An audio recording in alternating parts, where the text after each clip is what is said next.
Ever wonder how a device designed for scrolling TikTok can become your secret weapon for surviving the chaos of parenthood? Let me tell you about the most underappreciated feature on your iPhone that might just save your sanity. We're talking about the background sounds feature, a digital white noise machine that's been quietly revolutionizing how parents everywhere get their babies to sleep.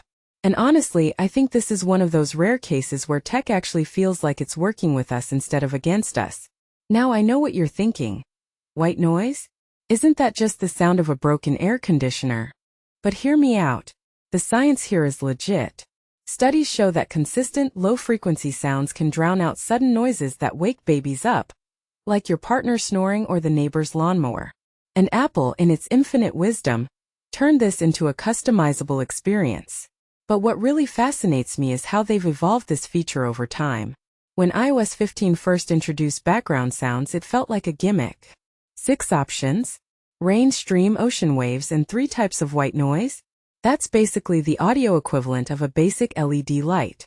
But then iOS 26 rolled out, and suddenly you had sounds like babble, which mimics a busy cafe, and rain on roof, which feels like you're tucked under a blanket during a storm. This isn't just noise anymore. It's ambience. And I think that's a subtle but powerful shift in how we use technology to create emotional environments.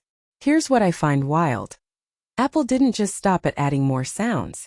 They gave us tools to control them like a pro audio engineer. The Equalizer lets you tweak the tone, balance left/right speakers, and even adjust the depth of the sound. It's like they're saying, hey, we know you're not just using this for a baby. Maybe you're trying to focus, meditate, or block out city noise. And the stop sounds with the timer feature? That's genius.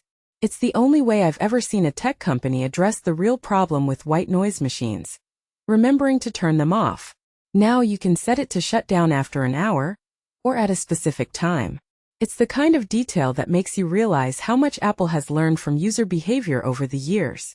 But let's talk about the accessibility shortcuts. The ability to toggle background sounds with 3 quick presses of the side button? That's not just convenience, it's a lifeline. Imagine you're in the middle of a video call, and your baby starts crying. You don't have to fumble through settings, you just press the button, and suddenly your iPhone becomes a soothing lullaby machine. It's a perfect example of how accessibility features often end up being the most useful for everyone, not just people with disabilities. And honestly, I think this is a glimpse into the future of how we'll interact with devices. Instead of swiping through menus, we'll use gestures, voice commands, and shortcuts that feel intuitive, not intrusive. What this really suggests is that Apple is quietly redefining what a smartphone can do in the background. It's not just about apps or notifications anymore. It's about creating layers of experience that adapt to your needs without demanding your attention. And if you take a step back and think about it, this is part of a bigger trend: technology that works in harmony with our lives instead of disrupting them. Whether it's background sounds, focus modes, or even the new widgets in iOS 27, Apple is building a system that feels like an extension of your environment. And personally, I think that's where the next big leap in user experience is going to come from. Not just better cameras or faster processors, but smarter, more context-aware tools that anticipate what you need before you even ask. So the next time you're staring at your iPhone, don't just see a phone.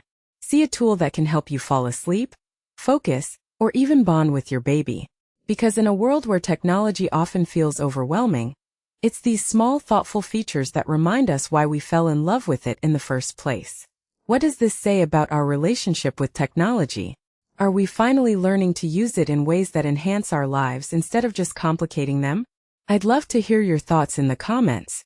After all, the best innovations aren't just about what a device can do. They're about how it makes you feel.